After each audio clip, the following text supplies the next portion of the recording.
करें कुछ स्पीच की। अब स्पीच क्या है? कई लोग बोलते हैं कि बोलना भर स्पीच है, पर सिर्फ बोलना ही स्पीच नहीं है। दरअसल इसके लिए सबसे पहले मैंने आपको बताया हुआ है कि सांस लेने का तरीका सही करना पड़ता है, रेस्पिरेटरी सिस्टम को सही करना पड़ता है। जब हमारे शरीर में प्रॉपर ऑक्सीजन जाएगी, ढंग से जाएगी, और हमारे कंधे पर, छाती पर कहीं कोई एक्स्ट्रा प्रेशर या दबाव नहीं होगा, तब आवाज ज्यादा सहज ढंग से खुलकर सामने आएगी। इसके बाद जब ब्रीदिंग एक्सरसाइज आप कर लें तो फिर क्या करना चाहिए?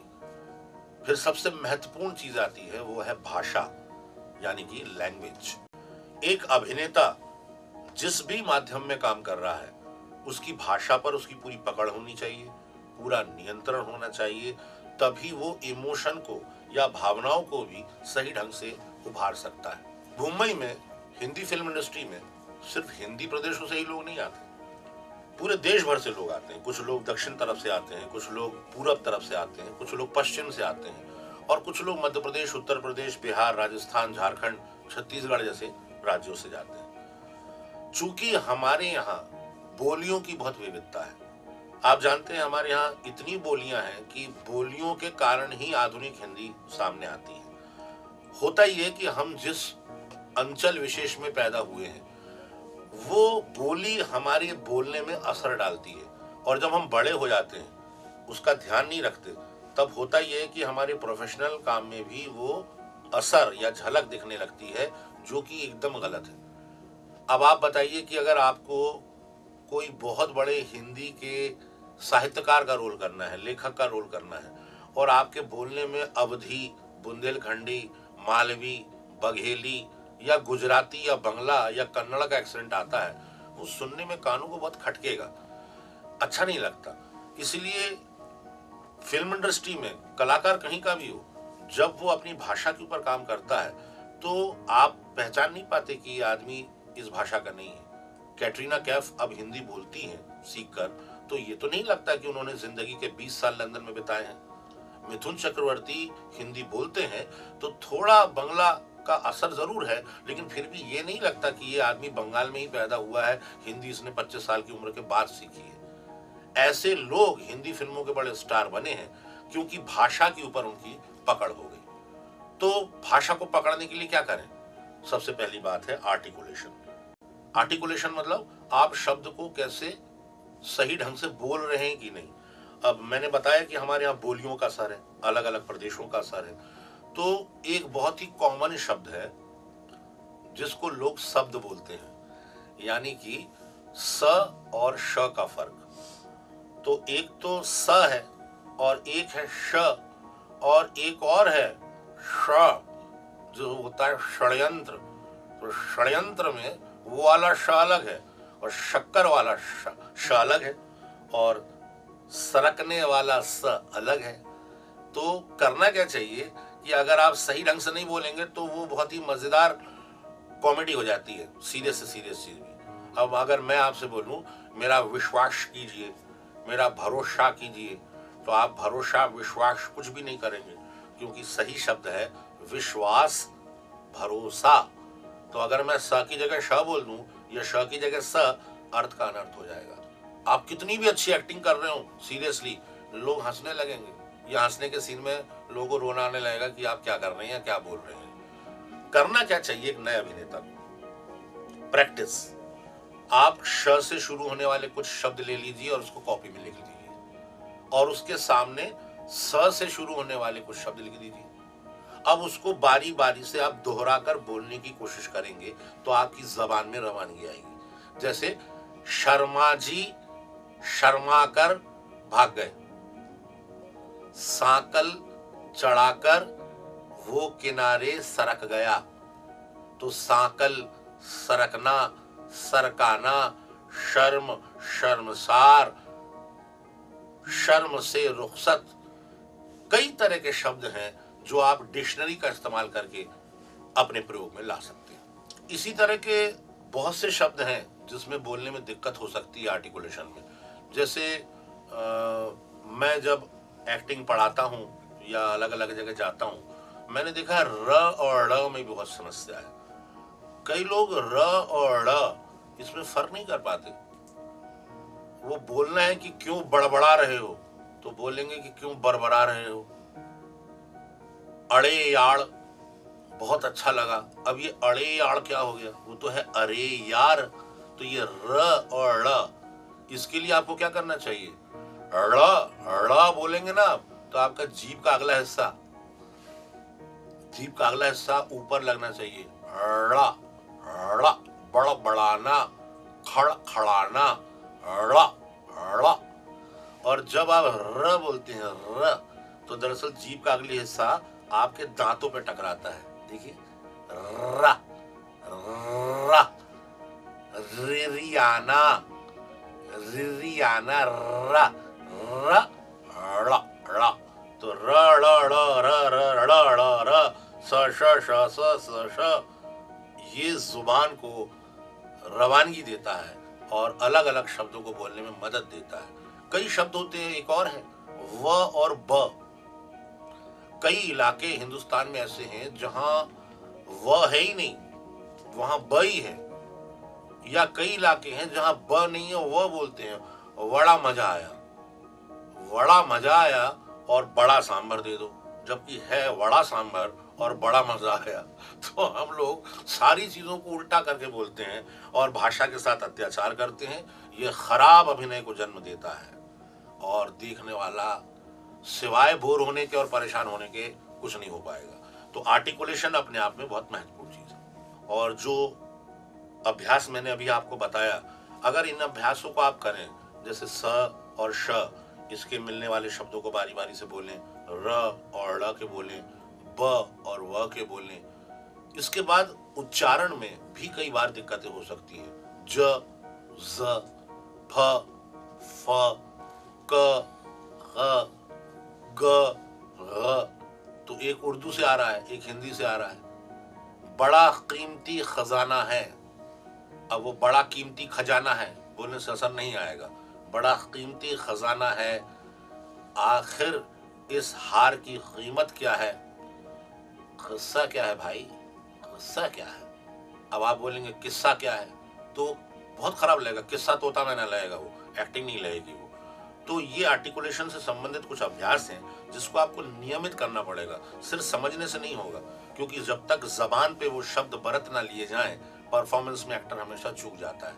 और अगर हम अपनी फिल्म इंडस्ट्री को देखें तो दिलीप साहब हों, नसीर साहब हों, अमित जी हों, ये नाना पाटेकर साहब हों, ये सारे लोग संवाद अदायगी के बड़े धनी अभिनेता हैं। राजकुमार, संवाद अदायगी के कारण ही वो स्टार बने थे। संवाद अदायगी, डायलॉग डिलीवरी वही अच्छी दे सकता है जिसका आर्टिकुलेशन अच्छा हो। तो ये बात हुई आर्टिकुलेशन की, जो एक्सरसाइज बताई है, इसकी प्रैक्टिस करते रहिए। अब स्पीच का एक बड़ा महत्वपूर्ण हिस्सा आता है जिसको हम कहते हैं पिच। अब ये पिच क्या है? पिच वो चीज है जिसको आप सामान्य शब्दों में समझ सकते हैं, स्केल, कि आपकी आवाज का स्केल क्या है। कई लोग बड़े ऊंची आवाज में बात करते हैं तो बोलते हैं कि ये हाई पिच वॉइस है। कई लोग बहुत ही नीची और धीमी आवाज में बात करते हैं, उसको कहते हैं कि ये लो पिच है। और कई लोग जैसा साधारण बात करना चाहिए मीडियम उसमें बात करते हैं, तो वो मीडियम स्केल होता है। तो 3 स्केल हुए, lower scale, medium scale, higher scale. इसी को आप पिच में बदल दीजिए, लोअर पिच, मीडियम पिच और हाई पिच।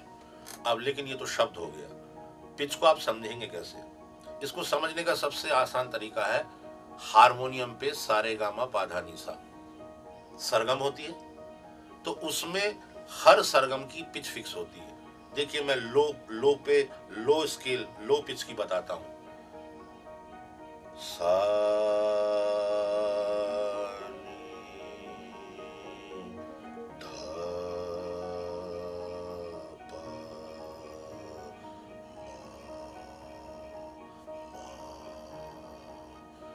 एकदम नीचे की आवाज है, एकदम लोअर स्केल की आवाज है। इसको लो पिच कहेंगे।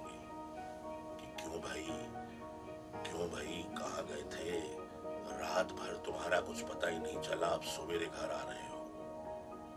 अब इसको मीडियम स्केल पे लाएं तो मीडियम पिच हो जाएगा सा रे गा मा पा, तो मीडियम पिच होगा।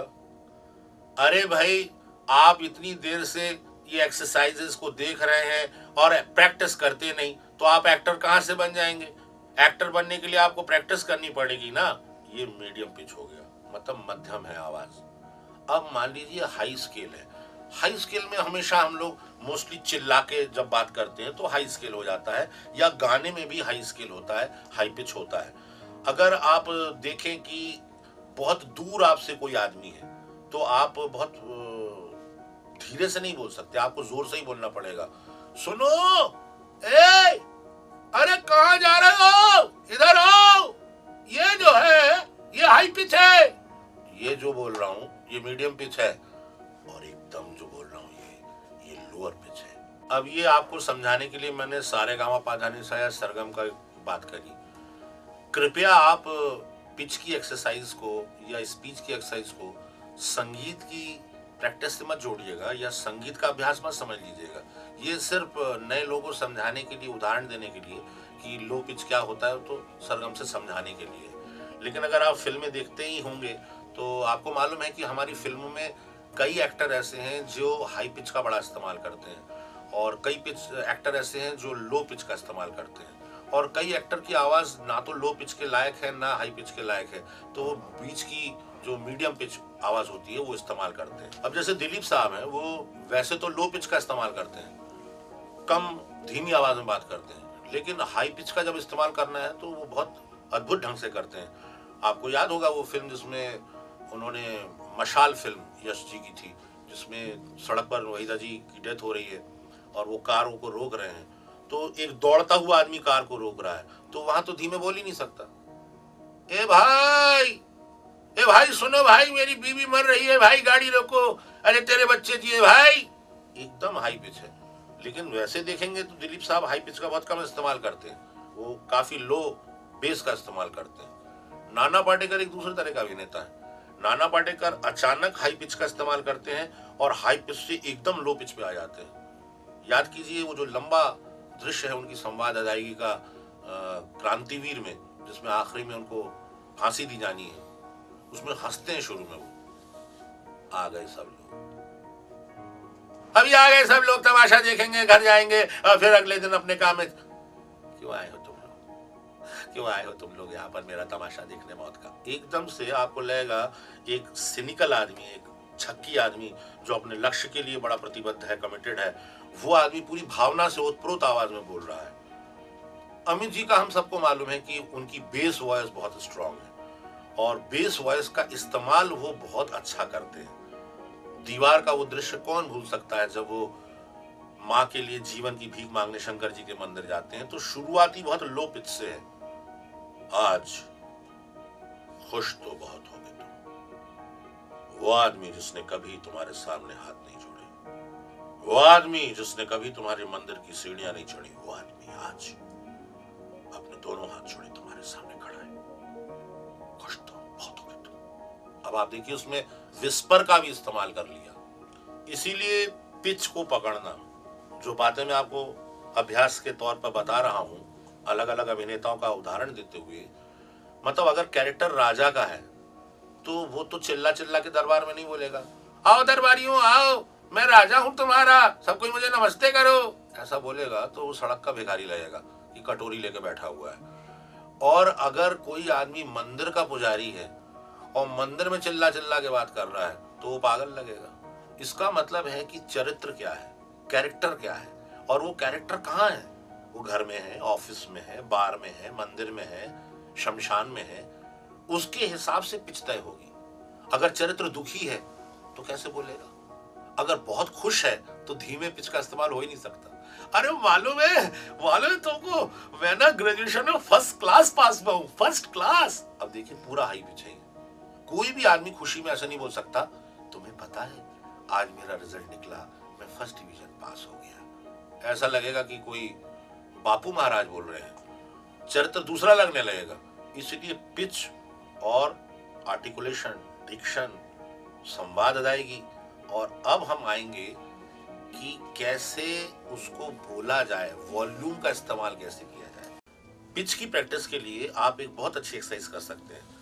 आप अपने प्रिय अभिनेता और अभिनेत्रियों की अच्छी लंबी लंबी अलग अलग मूड की स्पीचेस फिल्मों से निकालिए, उन स्पीचेस को नोट कीजिए, लिखिए और फिर पहले कॉपी करने की कोशिश कीजिए। मैं ये नहीं बोल रहा हूँ कि आपको उसके जैसी एक्टिंग करनी है, लेकिन पिच को पकड़ने के लिए, टोन को पकड़ने के लिए पहले थोड़ा कॉपी करने की कोशिश कीजिए, मिमिक्री करने की कोशिश कीजिए। जब आपको लगे कि आप पकड़ लिए, तब आप मिमिक्री बिल्कुल छोड़ देना। मिमिक्री से कोई मतलब नहीं है। फिर आप अपनी आवाज का इस्तेमाल करते हुए पिच का इस्तेमाल करेंगे।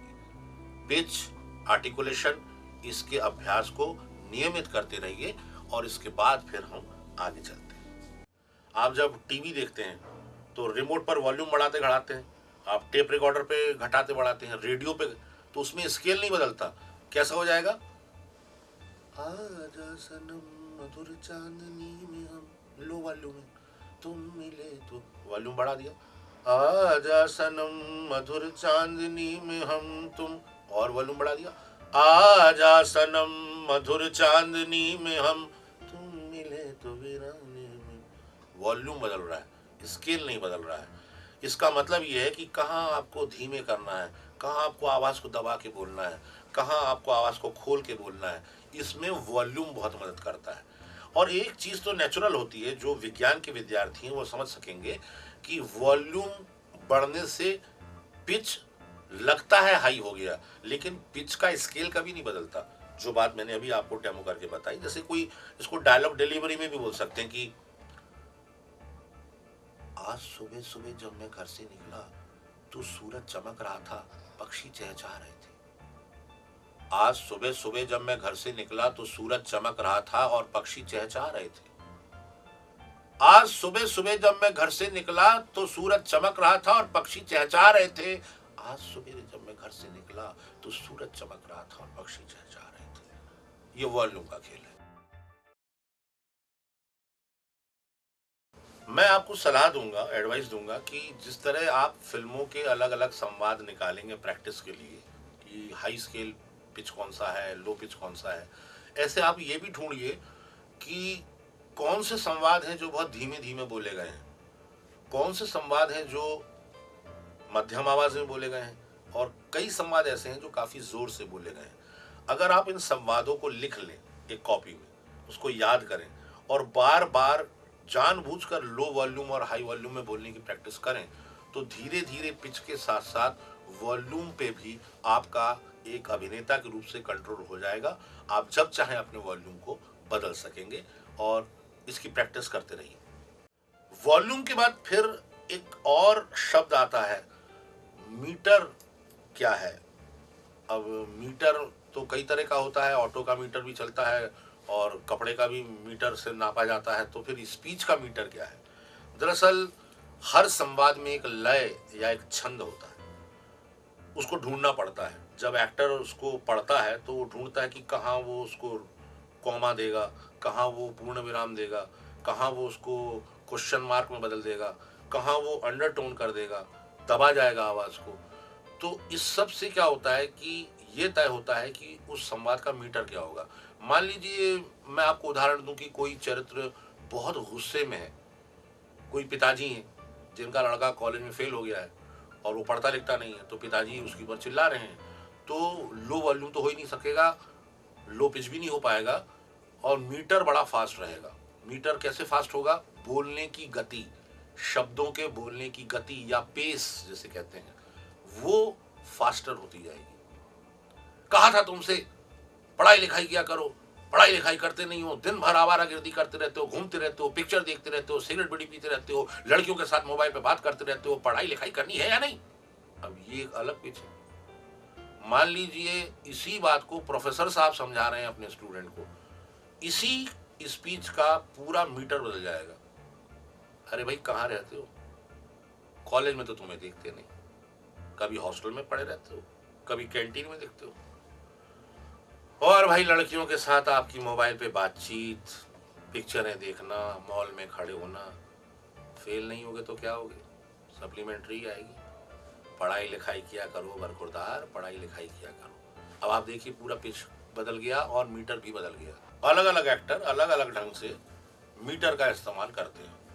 अब मान लीजिए महाभारत के ऊपर कोई फिल्म बन रही है, उसका एक संवाद है, अब उसके मीटर से कैसे खेला जाएगा। मान लीजिए संवाद है, ये मेरा धनुष है, धनुष अश्वत्थामा का, जिसकी प्रत्यंचा स्वयं गुरु द्रोण ने चढ़ाई थी। अब इसको अलग अलग मीटर में कैसे बोलेंगे एक्टर। कोई एक्टर इसको बोलेगा, ये मेरा धनुष है, धनुष अश्वत्थामा का, जिसकी प्रत्यंचा स्वयं गुरु द्रोण ने चढ़ाई थी, किंतु आज जब मैंने देखा दुर्योधन को रण क्षेत्र में निशस्त्र दीन, आंखों में अश्रु भरे, मैंने मरोड़ दिया इस धनुष को। अब आप देखिए इसका मीटर काफी फास्ट है, काफी तेज है।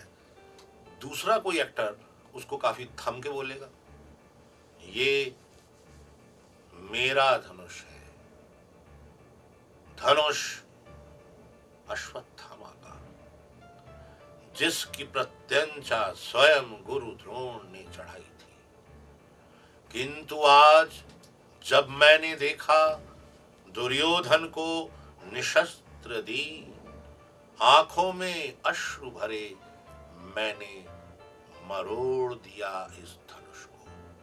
इसका असर बिल्कुल अलग पैदा होगा भावनात्मक रूप से जो पहले वाला है। तो आप देखेंगे कि कई एक्टर मीटर को फास्ट करके बोलते हैं, कई लोग मीटर को स्लो करके बोलते हैं, और ये डायरेक्टर के कहने पर होता है। डायरेक्टर बोलता है कि मैं चाहता हूं कि आप इस संवाद को एक झटके में बोल दें। कई बार डायरेक्टर बोलता है, नहीं आप बहुत जल्दी बोल रहे हैं सर, आप रुक रुक कर बोलिए, टाइम ले लेकर बोलिए। ये उसका मीटर बदल देगा, पेस बदल देगा, और मीटर और पेस बदलने से शब्दों का असर, उससे पैदा होने वाला इमोशनल इम्पैक्ट भी बदल जाता है। आप देखेंगे कि हमारे गोविंदा हैं, गोविंदा एक बहुत ही पॉपुलर एक्टर रहे हैं और कॉमेडी रोल करने में उनकी बड़ी महारत हासिल रही है। आप गोविंदा जी के संवाद सुनिए, शायद ही वो कभी बहुत स्लो डाउन करते हो, धीमे बोलते हो। उनका मीटर ज्यादातर तेज होता है, और उनकी फिल्मों के गाने भी जो होते हैं वो भी, उनका मीटर भी फास्ट होता है, ना सिर्फ संवाद। मैं तो रास्ते पे जा रहा था, और मैं तो भेलपुरी खा रहा था, रास्ते पे जा रहा था, भेलपुरी खा रहा था, लड़की घुमा रहा था, तुझको मिर्ची लगी तो मैं क्या करूं। तो मीटर फास्ट है क्योंकि वो एक्टर गोविंदा है। अगर वो दूसरा एक्टर होगा तो शायद उसके लिए दूसरे तरह का गाना कंपोज किया जाएगा। आप ऋतिक रोशन को याद कीजिए, क्रिश और कोई मिल गया में उन्होंने डबल कैरेक्टर प्ले किए हैं। वही ऋतिक रोशन जब उर्दू बोलते हैं जोधा अकबर में, तो उनका मीटर देखिए आप, वो मीटर एकदम अलग है, क्योंकि जुबान बदल गई, शुद्ध हिंदी से देवनागरी से उर्दू आ गई। अब उर्दू आ गई तो उर्दू का मीटर अलग है, हिंदी का मीटर अलग है, ऐसी अंग्रेजी का मीटर अलग है। आप अलग अलग अभिनेताओं और अभिनेत्रियों की फिल्मी स्पीच को सुनिए, और पिच, वॉल्यूम, मीटर, इनके अभ्यास को जारी रखिए। आप भी बन जाएंगे किसी दिन एक सफल फिल्म कलाकार। तो मुझे पूरी आशा है कि आप मेरी बातों से, मेरे बताए गए अभ्यासों से इस बात से लाभान्वित हो रहे होंगे कि एक एक्टर को कितना काम करना पड़ता है। इसलिए मैंने आपसे पहले भी इस बात का जिक्र किया था कि एक्टिंग सीखी जा सकती है, सिखाई जा सकती है। ये भी एक ग्रामर की तरह, इंजीनियरिंग मेडिकल की पढ़ाई की तरह इसको हासिल किया जा सकता है। हासिल करने के ये तरीके हैं, ये अलग अलग जो चैप्टर हैं, अलग अलग जो अभ्यास हैं, अलग अलग चीज़ें हैं, ये किसी अभिनेता के अभिनय को परिष्कृत करने के लिए और रिच बनाने के लिए। जब तक उसकी आवाज़ रिच नहीं होगी, उसके एक्सप्रेशंस रिच नहीं होंगे, उसकी बॉडी लैंग्वेज रिच नहीं होगी, वो अपने आप में आधा अधूरा चरित्र लगेगा। ऐसा लगेगा बोल तो ठीक रहा है, चेहरे पर भाव गलत आ रहे हैं, या ऐसा लगेगा चेहरे पे भाव तो ठीक है लेकिन आवाज़ को क्या हो गया है, या लगेगा आवाज़ भी ठीक है लेकिन शरीर तो कुछ और ही बोल रहा है।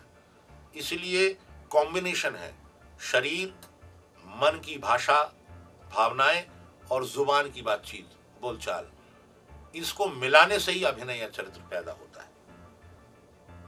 अब हम आते हैं मॉड्यूलेशन नामक शब्द पर। मॉड्यूलेट करना मतलब स्वर में या संवाद अदायगी में उतार चढ़ाव देना। उतार चढ़ाव मतलब सिर्फ ऊंचा नीचा बोलना नहीं, उतार चढ़ाव मतलब भावनाओं के हिसाब से उतार चढ़ाव। भावनाएं कहां ऊपर जा रही हैं, भावनाएं कहां नीचे आ रही हैं, उस हिसाब से एक्टर ढूंढता है कि मैं किन शब्दों पे जोर देकर बोलूंगा, किस शब्द पे मैं रुक जाऊंगा, कहां मैं थोड़ा चुप भी हो सकता हूं, पॉज ले सकता हूं। इस तरह की कई चीजों का अभ्यास करना पड़ता है। देखिए, मॉड्यूलेशन अपने आप में एक अलग चीज नहीं है। वॉल्यूम, पिच, आर्टिकुलेशन, डिक्शन, इसको अच्छा करने से ही मॉड्यूलेशन अच्छा हो जाता है। मॉड्यूलेशन अपने आप में कोई अलग से चीज नहीं है।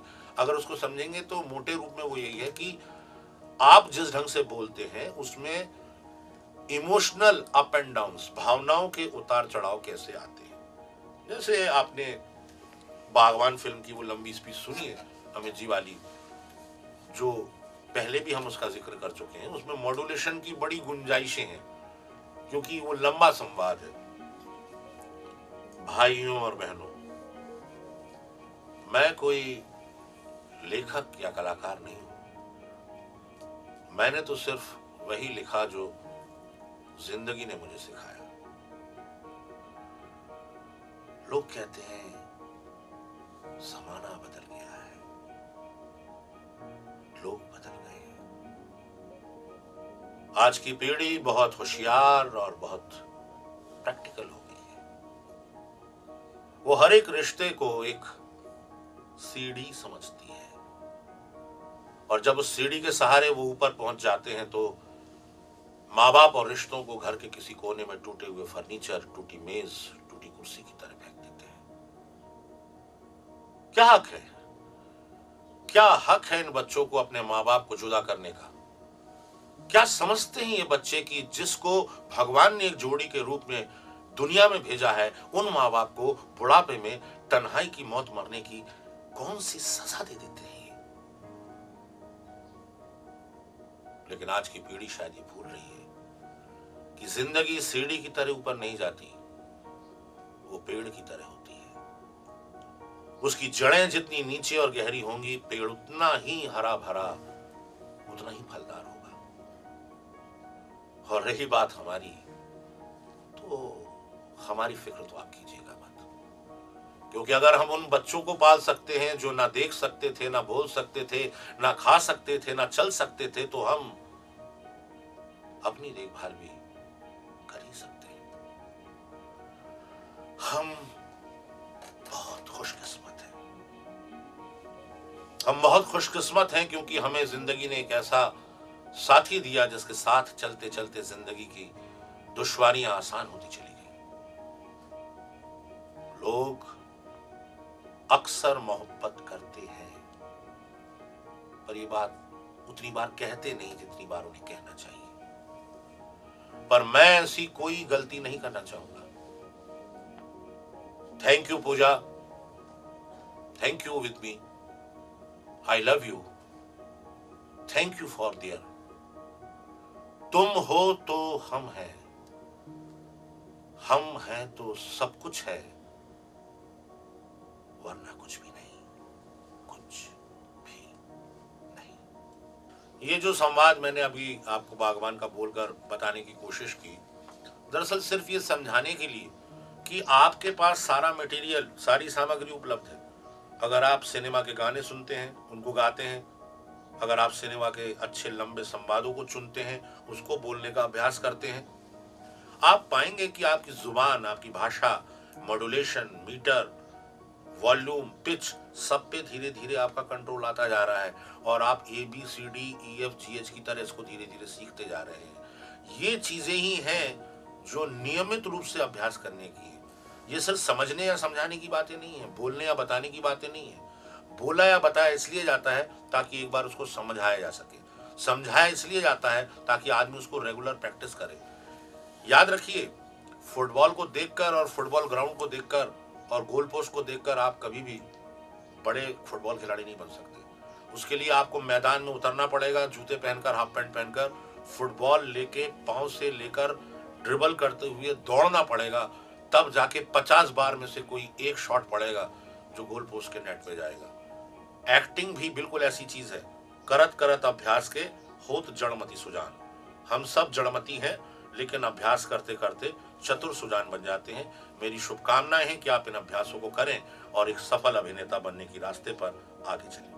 अभी तक के जितने भी अभ्यास आपको बताए गए हैं, मैं आशा कर रहा हूँ कि आप लगातार उसको दोहरा रहे होंगे, समझ रहे होंगे और दोहराते हुए आगे एक अच्छे अभिनेता बनने की दिशा में अपने कदम बढ़ा रहे होंगे। मैं कई बार कहता हूँ कि मिमिक्री एक एक्टर को आनी चाहिए, लेकिन मिमिक्री का मतलब सिर्फ एक्टिंग नहीं होता।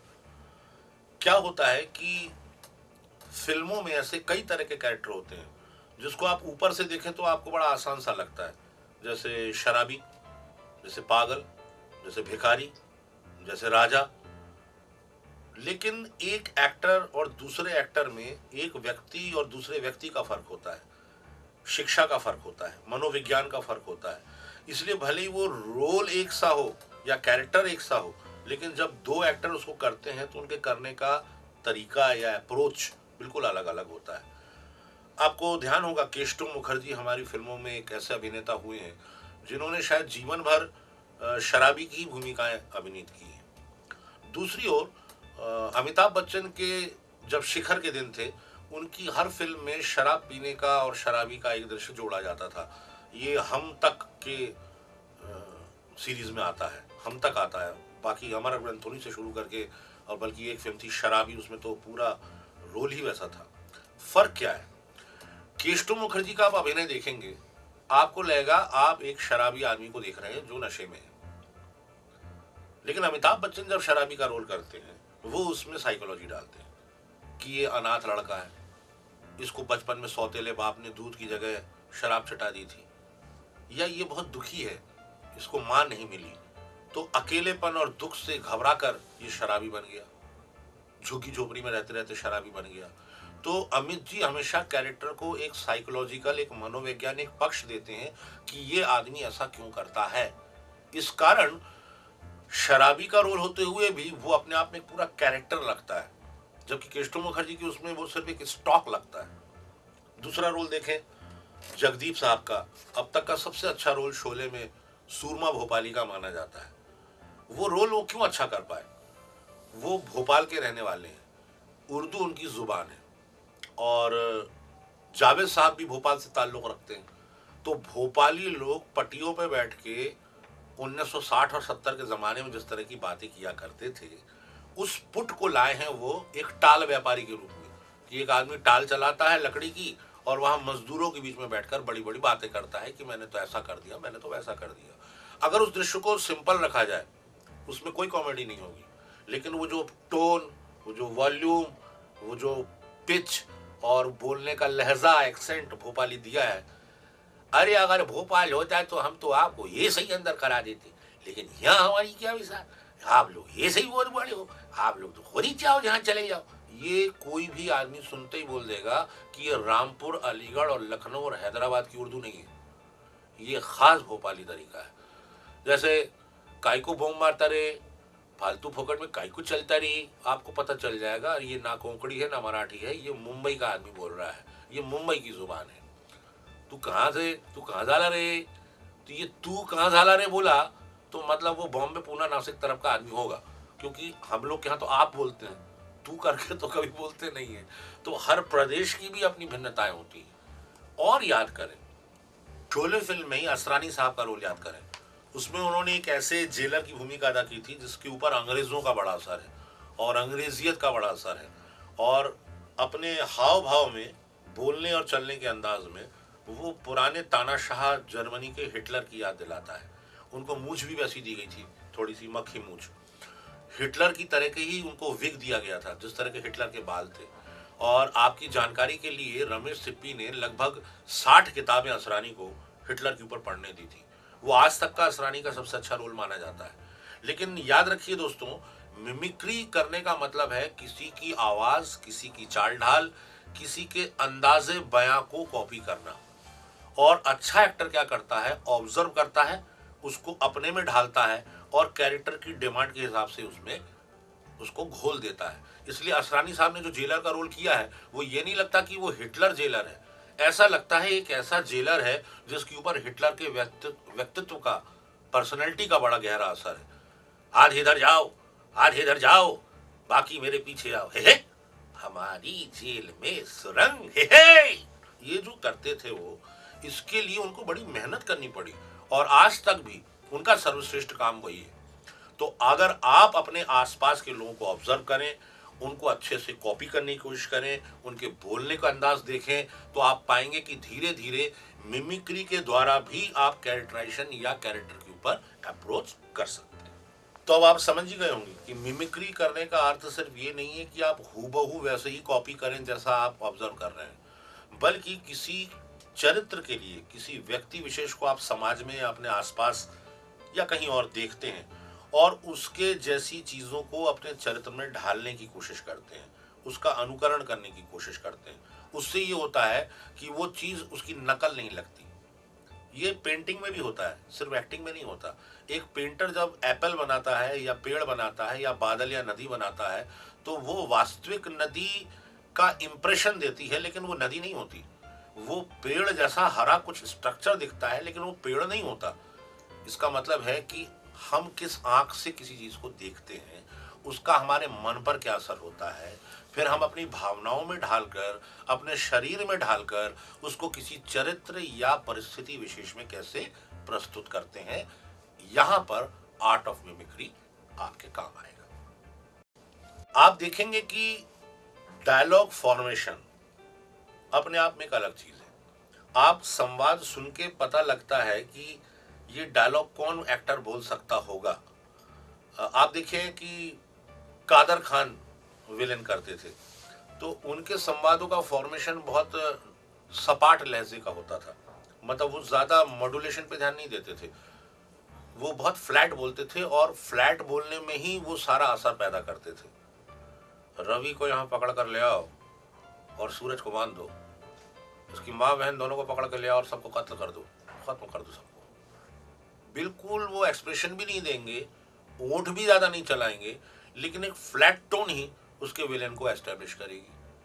अगर आप देखें प्रेम चोपड़ा साहब, वो हमेशा हंसेंगे और हंसने के बाद शब्दों को थोड़ा छोड़ देंगे। जब भी कोई लड़की मुझे थप्पड़ मारती है, मैं उसका जवाब नहीं देता, मैं उसका नाम अपनी डायरी में लिख लेता हूँ और वक्त आने पर अब ये इसी में वो अपना पूरा खलनायकी दिखाएंगे कि वो आदमी कितना खतरनाक है, वो अकेला पड़ने पर क्या कर सकता होगा किसी आदमी के साथ गलत हरकत। तो ये डायलॉग फॉर्मेशन है। नाना पाटेकर के संवाद अदायगी में डायलॉग फॉर्मेशन एकदम अलग होते हैं। वो उसमें वो कुछ जोड़ते घटाते भी हैं। अच्छे एक्टर क्या होते हैं, जो डायलॉग दिए जाते हैं निर्देशक की सहमति से, वो उसमें कुछ जोड़ते हैं कि सर इसको इस ढंग से बोलूं, मैं यहाँ पॉज ले लूं, मैं इस शब्द पे पूर्ण विराम ले लूं, या यहाँ पे दिया है क्वेश्चन मार्क, मैं क्वेश्चन मार्क को एक्सक्लेमेटरी मार्क में बदल देता हूँ, विस्मय सूचक कर देता हूँ, आश्चर्यचकित कर देता हूँ। इससे उसका ग्राफ बदल जाता है। स्पीच का फॉर्मेशन और ग्राफ बदलने से मॉड्यूलेशन में भी अपने आप फर्क आएगा। इसलिए आप अगर देखें कि राजकुमार साहब थे, तो राजकुमार साहब लाउड हुए बगैर भी उतना ही असर डालते थे जितना कि कोई चिल्ला चिल्ला कर बोल सकता है। तुम समुंदर हो, हम वो हैं जो समुंदर को पी जाते हैं।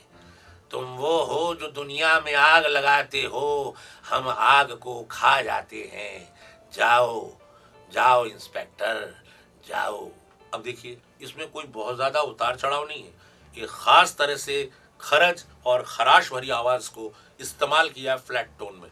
लेकिन डायलॉग फॉर्मेशन इस तरह का है, रुकने का अंदाज, बोलने का अंदाज, कॉमा लेने का अंदाज इस तरह का है कि उससे आपके डायलॉग की पहचान, एक्टर का असर दोनों सामने आते हैं। आप भी अलग अलग संवादों को लें, उसमें देखें कि कहाँ रुकने की गुंजाइश है, कहाँ जल्दी बोलने की गुंजाइश है, कौन सी पंक्तियों को आप ऊपर बोल सकते हैं तो कौन सी पंक्तियों को आप बहुत धीमे और नीचे बोल सकते हैं। इससे अलग अलग मूड, अलग अलग भावनाओं को स्क्रीन पर एक एक्टर की तरह प्रकट करने में आपको बहुत आसानी होगी। सिर्फ अभ्यास से ही कोई आदमी अपने काम में निष्णात या पारंगत होता है। सचिन तेंदुलकर क्रिकेट के बारे में कमेंट्री नहीं करते, सचिन तेंदुलकर क्रिकेट खेलते हैं। लता जी गानों के ऊपर समीक्षा नहीं लिखती, लता जी गाना गाती हैं। ये प्रैक्टिसिंग मामला है। जितना अभ्यास करेंगे, जितनी प्रैक्टिस करेंगे, आपकी तरक्की उतनी ही होगी, आप उतना ही आगे जाएंगे।